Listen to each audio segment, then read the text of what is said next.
Bonjour à tous. Petit point sur l'affaire haïtienne. Alors ça s'agite beaucoup à Port-au-Prince et à la Croix-des-Bouquets. Le président de la Fédération haïtienne de football, Monsieur Jean Bart, n'arrête pas d'attaquer et de s'égosiller. Enfin, bon, il répond pas à tout non plus, hein. En référence à cette interview à Radio Magique 9, on lui a demandé est-ce que vous avez eu des enfants avec des joueuses, etc. Bon, là, il a préféré ne pas répondre. Je sais pas, c'est peut-être un heureux hasard. Mais bref, en tout cas, pour m'insulter, pour m'attaquer, soi-disant, en France, ça, il n'y a pas de problème. Donc je lui réponds officiellement, hein, attaquez-moi. Ah, mais j'attends que ça. Moi, j'irai au tribunal, je réponds à votre invitation avec grand plaisir. Et peut-être que c'est même moi qui vais vous attaquer, parce que bon, à force de m'insulter de tous les noms et de prendre les gens pour des cons, il faut dire stop. Donc je réfléchis, moi, à vous attaquer sérieusement. Parce que moi, je ne suis pas un menteur, contrairement à vous. Il n'y a pas de complot, de racisme ou que sais-je. Il y a simplement une personne, et d'autres à la Fédération haïtienne de football, qui ont violé, qui ont quitté leur virginité à des enfants de 13, 14, 15 ans, et parfois plus en Haïti. Est-ce que c'est acceptable? Bah non.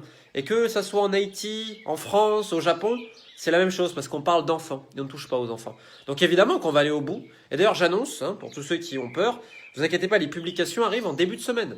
On a dû attendre un petit peu parce qu'il y a un processus légal, les droits de réponse, etc. Et tout. Donc vous inquiétez pas, ça arrive. Hein. On a bien travaillé, on a même très très bien travaillé. Et puis moi je travaille sur d'autres choses, hein, parce qu'il n'y a pas que les publications.